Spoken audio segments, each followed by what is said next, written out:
चुड़ैल की बांसुरी। एक सुहाना सा दिन होता है और मगन, रामलाला, चंदन, राजन, तपन और गोलू के पापा गांव के बरगद के पेड़ के नीचे बैठकर अपनी शाम की गपशप कर रहे हैं। अरे रामलाला और चंदन, तुम्हारी फसल कैसी चल रही है इस साल? अरे बंधु, क्या बताए, बारिश ने तो परेशान कर रखा है। सही बात, बारिश की कमी ने दिमाग खराब कर दिया है। सरपंच गांव वालों के लिए एक खबर लेकर आता है। अच्छा मेरे गांव के भाइयों, सुनो जरा। हमारी सरकार ने किसानों के लिए शहर में एक सेमिनार का आयोजन किया है, जिसमें वो खेतों के बारे में और भी कुछ जानकारी देंगे। तो मुझे लगता है कि हमें वहाँ जाना चाहिए। सरपंच जी, मेरे खेतों में कीड़ों ने परेशान कर दिया है, उसके लिए कुछ जानकारी मिलेगी क्या? बिल्कुल, तुम्हारे खेतों के बारे में तुम्हें सारी जानकारी देंगे वो लोग। तुम तीनों को जाना चाहिए, बहुत फायदा होगा तुम्हें उससे।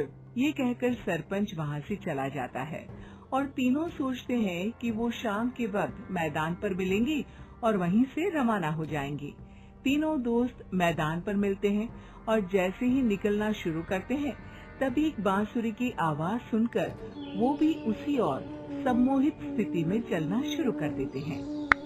कुछ बच्चे हर बार की तरह अपना दोपहर का फुटबॉल का गेम खेल रहे हैं। पकड़ लिया, पकड़ लिया, पकड़ के दिखा मुझे, इतना भी नहीं कर सकता।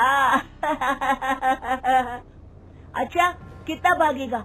आखिरकार तो मेरी पकड़ में आ ही जाएगा। हाँ, तुझे पता नहीं तपन, राजन कितनी तेज दौड़ लगा सकता है। खेलते खेलते अचानक से एक बांसुरी की मीठी आवाज सुनाई पड़ती है। सारे बच्चे उसका पीछा करने लगते हैं। शाम हो गई है और बच्चों के घर न आने की वजह से उनकी माँ मैदान में पहुँच जाती है। राजन बेटे, अरे ओ राजन बेटे, किधर चले गए? इतनी देर हो गई, घर वापस क्यों नहीं आए बेटे? तपन बेटा, चलो घर, शाम हो गई है, कितना खेलोगे? और गोलू, ओ गोलू। तीनों की माँ एक दूसरे को देखने लगती है और उन्हें एहसास होता है कि उन तीनों के बेटे घर आए ही नहीं। अरे राजन और गोलू की मम्मी, आप इधर? राजन और गोलू घर नहीं आए क्या अभी तक? नहीं तो दोपहर में राजन मुझे बताकर गया था कि वो तपन और गोलू के साथ खेलने जा रहा है। मैंने सुना है कि गांव में एक चुड़ैल घूम रही है, कहीं वही तो नहीं ले गई ना हमारे बच्चों को? ऐसा कुछ नहीं हुआ होगा, हम तीनों अलग अलग जगह ढूंढते हैं, इधर ही खेल रहे होंगे तीनों बच्चे। ये कहकर तीनों बच्चों की माएं उन्हें ढूंढने निकल गई। बहुत देर हो गई और फिर भी तीनों बच्चे मिले नहीं। तीनों की माएं मैदान पर फिर से मिलती हैं। सुनिए जी, ये तीनों मिल ही नहीं रहे हैं और मेरे दिमाग में बहुत बुरे बुरे ख्याल आ रहे हैं। अब चिंता मत कीजिए, हम सरपंच से जाकर बात करते हैं, वो हमारी मदद करेंगे। गोलू की माँ सही कह रही हो, चलो चलते हैं। एक उम्मीद की आशा लेकर तीनों अपने बेटों की फिक्र में सरपंच के घर जा पहुंचती है। सरपंच अपनी शाम की चाय पी रहे हैं और अखबार पढ़ रहे हैं। तभी तीनों की माँ हड़बड़ी में भागकर उनके पास आती है। अरे अरे, आप तीनों इतनी डरी हुई क्यों हो? क्या हुआ? ऐसी क्या बात हो गई? तिवारी जी, हमारे लड़के दोपहर से खेलने गए हैं और अब तक लौटे नहीं हैं। हमने उन्हें सब जगह ढूंढा, लेकिन हमें वो मिले ही नहीं, इसीलिए हम भागकर आपके पास आ गए। अच्छा, इनके पिता कहाँ है? ये कुछ काम के लिए शहर गए हैं, इसीलिए हम भागकर आपके पास आए हैं। हाँ, मैं उसके बारे में भूल ही गया था।